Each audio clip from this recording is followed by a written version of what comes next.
Good afternoon, everyone. Today I'm going to go over your demonstration assignment. So if you look in the packet, it should say presentation 1, demonstrative.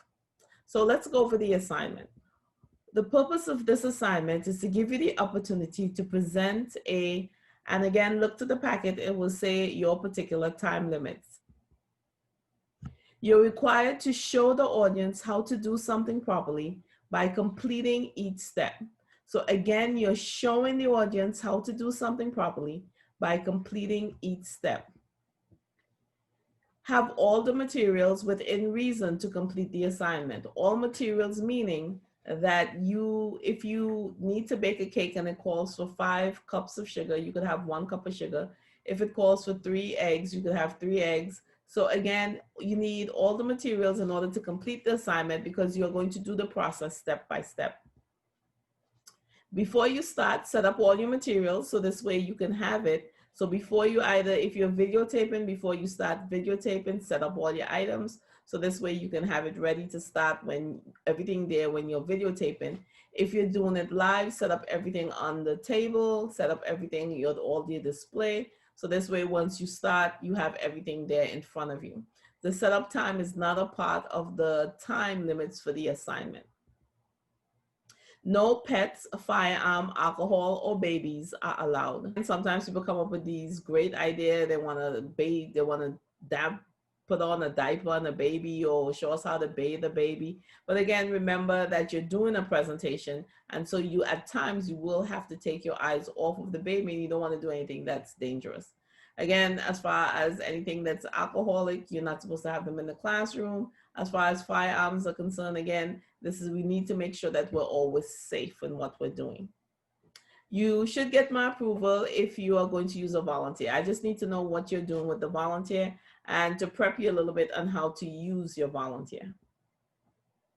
There are no makeups to the presentation. If you miss it, you will receive a 0. If for some reason there's some extenuating circumstances, I need to be able to have some documented proof as to why you missed the assignment, and then we'll discuss it on a one-on-one basis based on once you give me the information and we talk about it, then I'll let you know what my decision is going to be.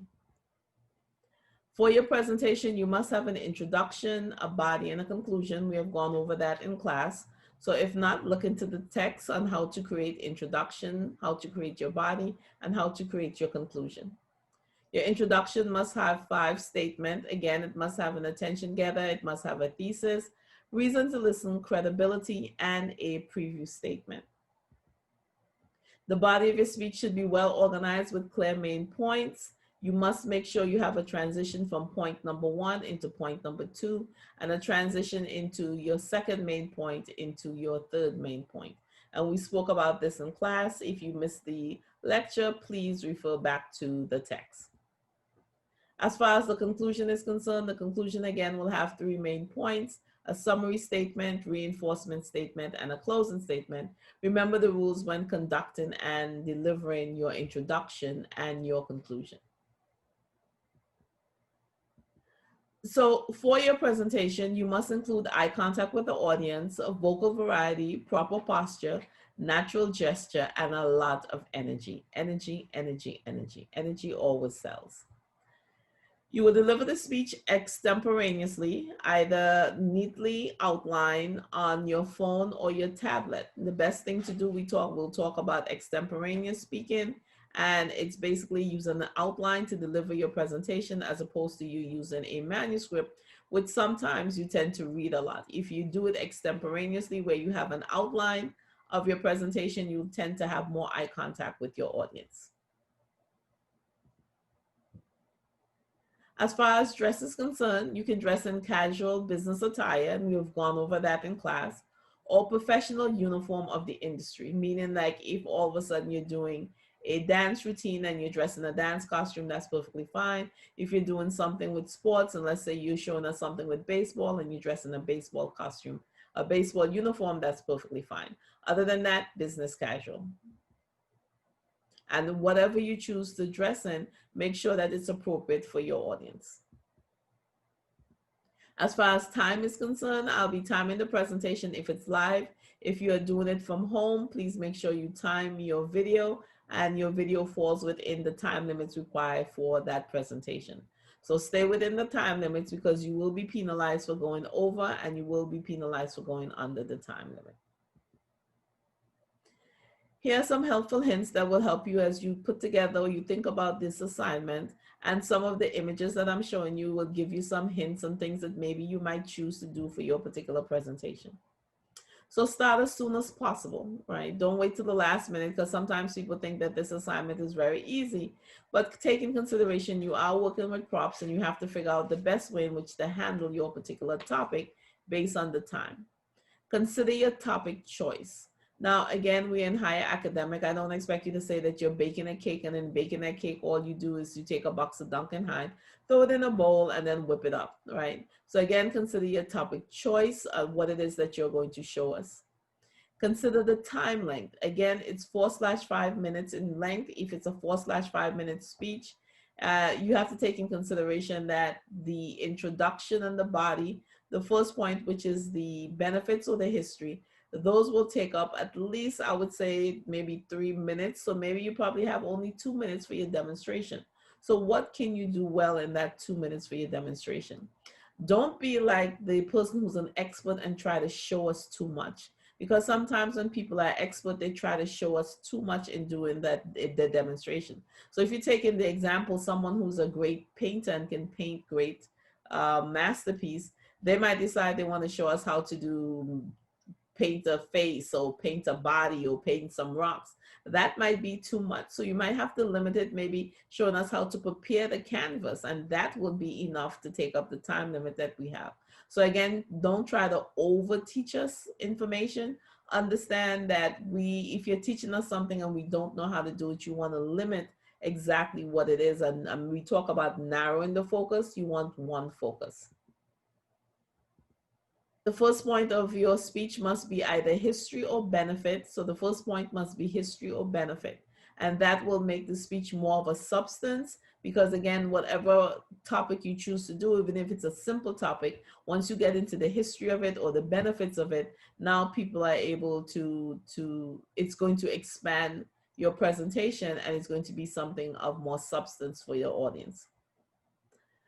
Make sure you practice with your material. So just like how an actor or an actress will do a final performance before or a final, I would say, rehearsal where they actually have all of the props and they run through it exactly what it would look like on opening day, you too must practice with your materials because in case something is not working right, you can figure out exactly how you will want to handle it when you're doing your presentation.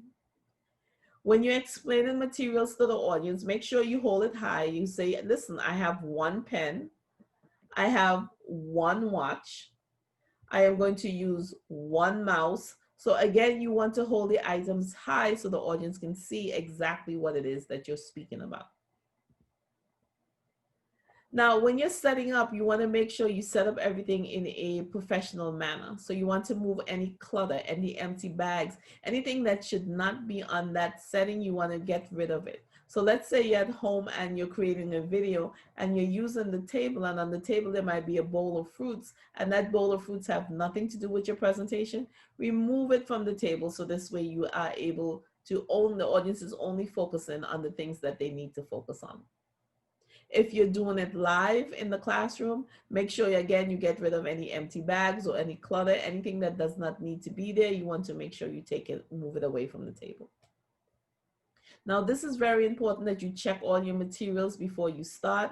You will have a list of materials. If you're working with materials, check them to make sure that everything is set up when you're doing your setup time. So this way, take that time to make sure all the items is there.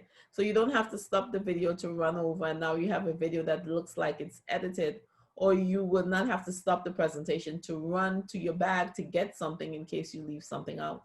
I remember one time a student was showing us how to make a decorative aquarium where she was actually making a vase and she was going to put the betta fish in the bottom and then she was going to put the plant on the top of the vase. And what exactly happened in that particular presentation is that all of a sudden she stopped in the middle of the presentation and she looked at me and I said, well, go get it. And what she forgot was the color marbles. Now, had she checked her material, she would have been able to put everything on the table. But after that, she lost her composure and the speech started to go down. Now, I said to her after she finished the presentation, have you ever made that vase and not put color marbles in there? Because she had everything else. And she said, yes. So I said, at that point, when you realized you didn't have it, you should have just continued and we would not have known. But again, if you check all your materials, you realize that you have the right things that are set up in the right way and that you have it there ready for your presentation. Now, when you set up everything, it's best to set it up along the sides and not in front of your demonstration, because if you put it in front of your demonstration, then we can't see the demonstration. I'd recommend that you set up the products in the order in which you use them. So again, as you're doing the demonstration, you don't have to refer too much to your notes. You'll be able to know which comes first, second, and third if you put them in the right order. And you could put them on one side, and after you use them, you can take them from one side and place them to the other side, indicating that you're done with that particular item. Do not block the demonstration area. So when I said set up everything, you want to make sure that you set up everything, that all the items are not in front of your demonstration, but more to the sides as you set them up. Because once you're able to do that, now we'll be able to see the demonstration.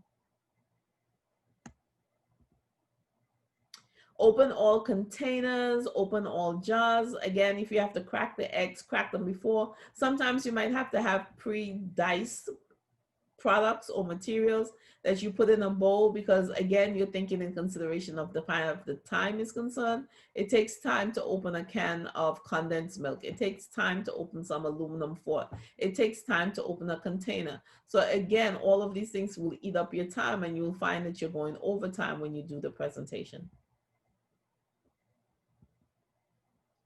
When you start the speech, you always want to start the speech in the front of your display. So let's say you set everything up. Now you go to the front of the display, you do your introduction, you do your first point, which is the benefits, and then afterwards you go behind the display, and now you'll be able to work with the items that are set up on the table. The reason being is if you start from behind and all the items are set up there, then you don't get that wow effect. So the audience already saw what it is that you're doing, and you're splitting your focus with you delivering the speech and also with the things that are set up, your display that's set up on the table. So you're in the front for the introduction, you're in the front for the first point, which is benefits or history, and then you move to the back, you start the demonstration, you pick up the items, you show us. Don't do it from along the side, because then it looks like you're leaning over. So you want to go behind to start working. And then when you finish your demonstration, you want to put everything, again, you show us your finished product, you pick up again your tablet that you have, or your phone that you have the information on. You come to the front again, and now you do your conclusion in the front center of the room. Always be in the front center of the room. That's where you want to do your presentation if you're doing it live. If you're doing it in person, well, of course, the camera should be able to capture you from the head all the way to the bottom when you're doing from the feet, when you're doing your introduction, and also when you're doing your first point. When you get behind the table now and you're working with your display, you can actually have the camera zoom in and they can focus on what you're doing on the table. So do the steps step by step and make sure you give us proper instructions. Don't say do it like this, don't say do it like that. Step by, you can say step 1, empty the items in the bowl. Step 2, crack your eggs. So again, you're taking us step by step by step. If you're showing us how to tie a tie, don't say just take it this way, take it that way. Say take the bottom part, loop it to the top, take it to the left, make a loop. Give us proper instructions, because again, you are teaching us how to do something. Do not have long pauses. So you don't want to have long pauses, because if you have long pauses while you're demonstrating, what it's going to do is going to make your audience feel awkward. I have a student one time, he was showing us how to make a dish called fufu. He had the hot plate, he had everything there, and he says, then you stirred.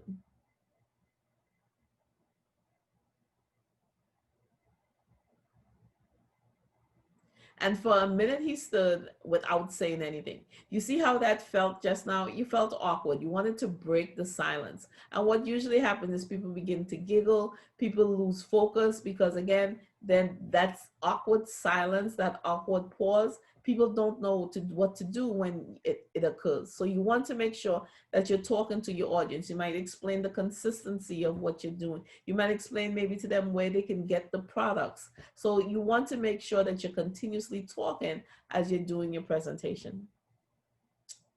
Talk to your audience, not the visual aid. So again, make sure you're talking to your audience, not the visual aid. So you want to be able to look up every now and then and look at your audience as you deliver in your presentation. You don't want the audience to be seeing the top of your head for the majority of your presentation, because you're looking down here doing what you need to do. Every now and then you need to look up to your audience, because again, the goal is to connect to your audience and to explain to your audience. Make sure you have a finished product. So again, sometimes when you're doing these presentations, it might take time to do the finished product. So I remember one time a student was showing us how to make a decorative album. And so she was using a basic black binder and she was showing us how to decorate it. So that would have taken a long time to do. So she had albums at different stages. But what she did is that she started the presentation, and in starting the presentation, she said we had to put the padding on. So she started with gluing the padding. Halfway through, she placed that album to the side. She picked up one that was completely glued, and then she showed us, and she said, this is what it would look like when it's completely glued. Then she started covering with the materials. And again, because gluing takes time, she started the process. Halfway through, she placed it down. She picked up one which was finished, and then she showed us. Then she started to adorn it with different types of decorations. And again, she started, and halfway through, she stopped, she placed it down. And that's the only way she was able to get to the end of the presentation in the 4/5 minutes. So you want to be able to have a finished product. And sometimes in doing the presentation live, you might be going a little bit too slow. And you find that as you're looking at the time, you find that maybe you don't have time to finish everything. Get to your finished product so the audience can see what the finished product looks like, and get to your conclusion, because again, you have at least 30 seconds to finish and wrap up. So when you see that half of your half minutes left in your presentation, get to your conclusion, because this way you'll be able to finish the presentation.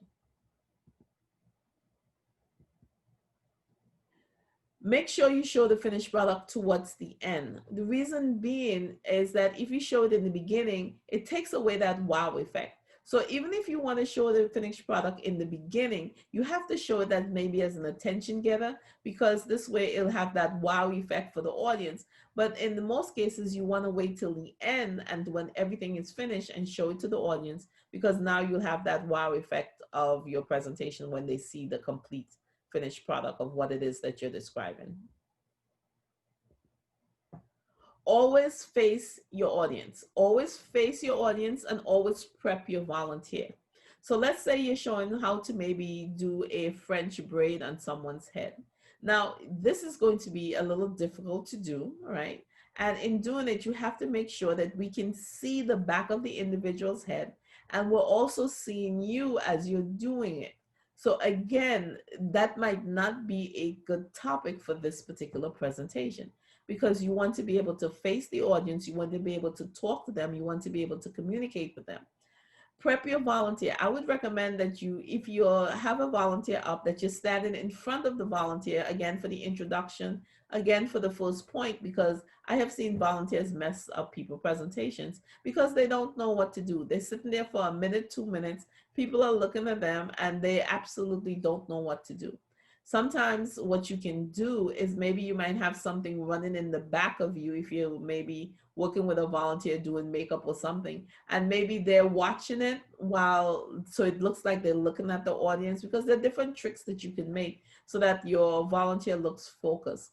But if not, I would say wait until it's time to work with the volunteer, then have the volunteer sit down, or block the volunteer until you get ready to do what you need to do. I remember one time a student was showing us how to cut someone's hair, and she may have grabbed her friend right before class starts, because once the presentation started and the friend began to hear what the demonstration was all about, I knew we were in problems, because the friend didn't look too happy. And then so as she picked up the scissors and she went to her friend's hair, she goes, now you have to trim the end. And her friend says, no, you're not going to cut my hair. And they had this little conversation in front. You're like, no, just pretend. I'm pretending I'm not going to cut it. But all of that could have been done outside the classroom, not when she started the presentation. So it's always good to prep your volunteers so they know exactly what it is that they need to do. Again, look at the audience. So you have to figure out how you will be able to look at the audience and talk to the audience while you're doing your presentation. Again, you have the ability to choose any topic you choose to do as far as this presentation is concerned. Just remember the parameters, remember the time limitation, remember the limitation that you might have in working with this particular topic. So you want to pick a topic that would work best for what we have to do and for this assignment. Pace yourself. What does that mean? It means that as far as your presentation is concerned, you should know where you should be after a minute. And if you see after a minute that you are way behind, then you need to speed it up, because then your presentation is going to come in under time. If you see that you're way in front, it means that you need to slow it down, because then your presentation will come in under time, right? No, the other one, it was going to come in over time. This one is going to come in under time. So pace yourself, so this way you know exactly where you're supposed to be. Meaning that you need to practice and time your speech. If you don't practice and time your speech, you might end up being too short, or you might end up being too long. So you do have to time your speech when you're practicing. The other thing is that if you have any handouts, keep your handouts to the end. Because if you're doing your presentation, you give the audience handouts, what's going to happen is that you're going to lose their focus. They'll be more interested looking at the handouts than paying attention to what you have to say. Plus, it slows down your speech too, because you have to tell them, turn here, turn to this page, turn to that page, and that takes up your time. So if you have to give the audience anything, it's best to do it after you finish your presentation. There are no questions and answer period in this session. Usually what happens is that people, when they get to the end of the presentation, if they're under time, they start saying any questions, because they hope the audience is going to bail them out. Questions and answers are not a part of your presentation. So again, if we do get questions and answers, it will be after your presentation. It will be done once we get into the critique, once the students begin to critique the presentation, and if they have to ask you any questions, for further clarification, they can do so. But questions and answers are not allowed. Once you get to your conclusion, that is going to be the end of your time. Remember Murphy's Law. I mean, anything that can go wrong will go wrong. For those of you who are videotaping, you have the ability to edit. For those of you who are live, if something goes wrong, I'm not looking for perfection. No one is perfect. The goal is, how can you compensate for what can happen? I remember a student was showing me one time how to make a drink called ginger beer. And he said, what you have to do is, he had a mallet. He says you have to pound the ginger. So he hit the ginger, and the ginger went flying to the back of the classroom. Well, the class laughed, but all he did is, when he picked up another one, he held it tighter this time, and then he continued his presentation. Another time, someone was showing us how to make slime. And again, maybe she may have put too much or too little ingredients, but it wasn't coming in. But she had her finished product, and she could have gone to the finished product to show us what the finished product looked like. So our goal is not to be perfect. Our goal is just to do our presentation to the best of our ability. Be positive, confident, positive about your presentation. If you prepare, practice, and strive for the best, you will do well. But remember, failing to prepare is preparing to fail. Now here's an example of a speech that was done, and it needs some improvement. A demonstration speech should present information in an orderly, helpful way. But this speech is disappointing. Look for ways in which the speaker could have done a better job. Hey, how's everybody? Is everybody doing okay? All right, the title of my speech is How to Make Fresh Avocado Salsa. So I've got a list of ingredients here that you'll need. 2 ripe medium avocados, peeled, pitted, and diced. 1 large ripe tomato diced. 1/4 cup finely chopped red onion. 2 cloves of garlic minced. 2 tablespoons chopped fresh cilantro. Actually, I don't think I have that. I'm sorry, I forgot it. You need 2 tablespoons chopped fresh cilantro. Juice of 1 large lime, half teaspoon ground cumin, half teaspoon freshly ground black pepper, half teaspoon salt. So those are your ingredients.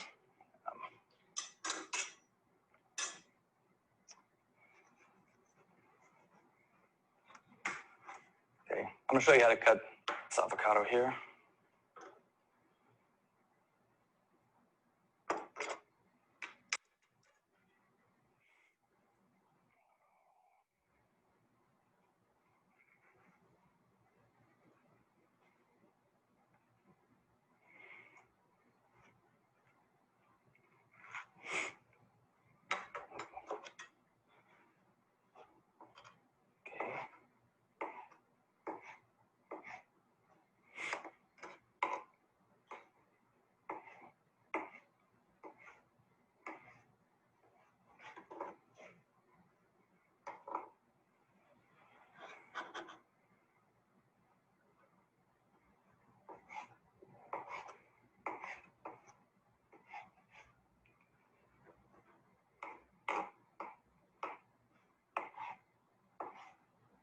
All right, now put the rest of it in here, and didn't know it was going to take this long, so to save time, I already have this other one diced up.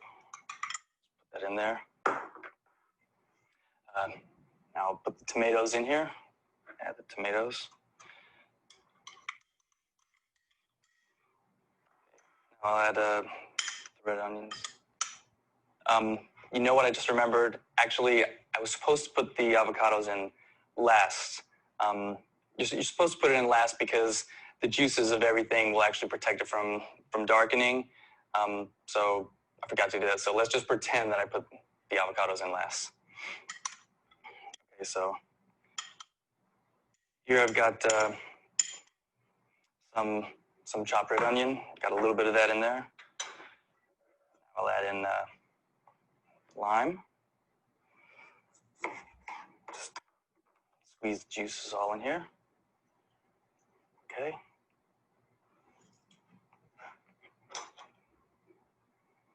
Just want to get it all in here.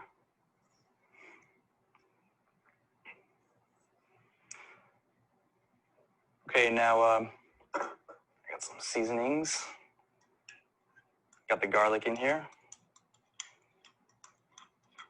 Pretty strong flavor, so watch out for it. And now got the cumin, salt, and the black pepper. Just dump that all in.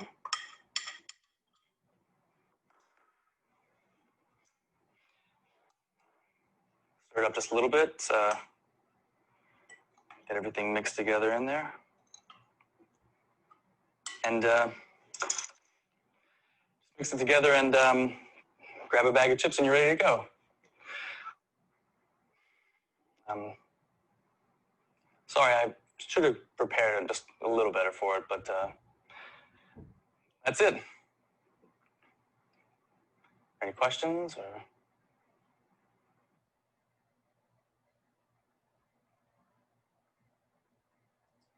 So you can see from this particular presentation, all the things that I mentioned that can go wrong and he did wrong. So in looking at this particular presentation, you can see things that you should not do, some of the things that I mentioned, and you could probably point them out yourself so this way you can correct it when you're doing your presentation. But let's look at the presentation and let's look at it now with a little bit of improvement.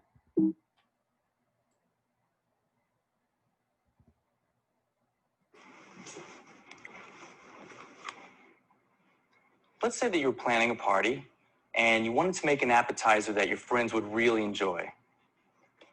But what if I were to tell you that I have a great recipe that it consists entirely of 9 healthy ingredients and it will taste so great that your friends will really love it? Now, if it's healthy, you're probably thinking that it'll probably taste like cardboard and it'll be celery sticks or something not really good. Well, actually, the recipe I'm talking about is healthy for you, will taste very delicious, your friends will love it, and it's also easy to make. Well, the recipe I'm talking about is fresh avocado salsa. Now, this recipe comes to us from the California Avocado Commission, But you don't have to worry about writing down this recipe because I'll give you a copy of it after I'm done with the speech. So starting with our recipe, there are a bunch of ingredients that we need to get.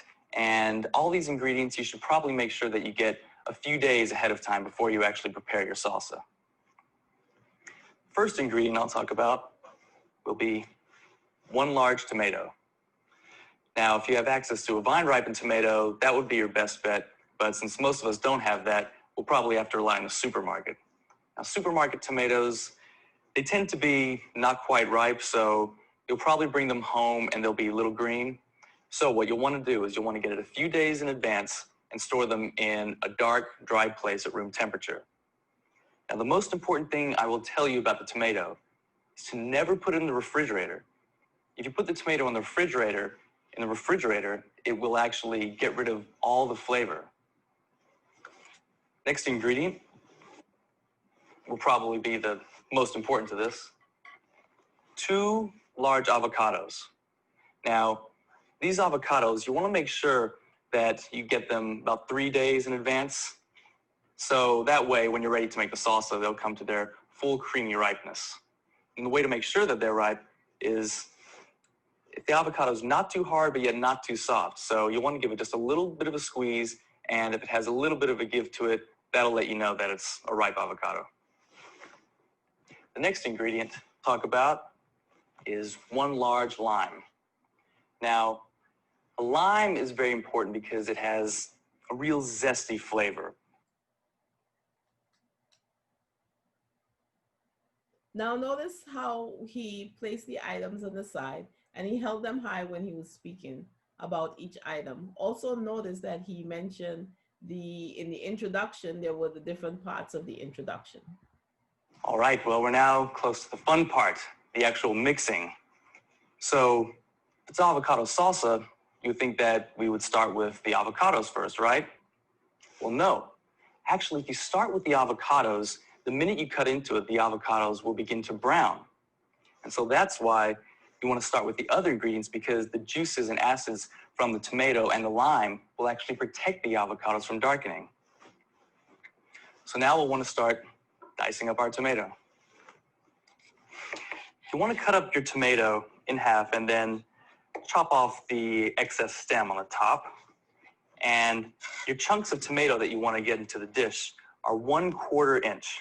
So you're going to want to make these chunks relatively large so that you can see them and eat them at the same time. That's another important part for the tomatoes. You want to make sure that they're big enough so that you can see them with the avocado. The tomatoes and the avocado together, besides just going together well for taste, they also go really well together for sight too. So the avocados are definitely the main feature of this dish. So you want to make sure that they're nice and fresh and ripe so that you can get them just right. So when you open it up, so with the avocado, you can very easily remove the pit.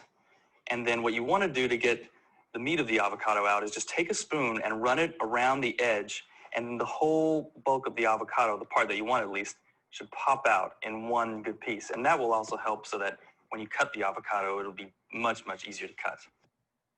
Notice in the demonstration that he was actually speaking as he was doing the demonstration. Again, if you're working with a knife, please make sure that you're safe, that you're not looking up and cutting your hands. But there will be times where you probably need to stop if you're working with a knife and you're going to look up and then you're going to look back down. So again, the goal is to be safe. Also, in the introduction, you notice he was standing behind the table. In our case, you are going to be standing in front of your display. So this way you'll be able to tape everything. You also may have noticed that the camera zoomed in very tightly on his particular demonstration, what is it he was doing with his hands. I would recommend that the best thing to do would be actually to keep the camera on you from the waist up, so we could, or from the table up, so we could actually see you as you're doing the presentation and also as you are working with your items. Pick something that is easily seen. It might be difficult to show us how to crochet something as far as this particular presentation is concerned. because then you might have to zoom in. But if you do have to take that time to zoom in, you want to do it for a little while. You don't want to do it for a long time while you're doing your demonstration. So let's look at the conclusion. Let's see how he did his conclusion. You don't have to worry about the exact amounts of all of these. I'll hand out the recipe and you can check the exact amounts yourself. Is it tasty? Well, I'll let you be the judge of that. I invite you all to come up here and try some delicious, healthy, and easy to make fresh avocado salsa.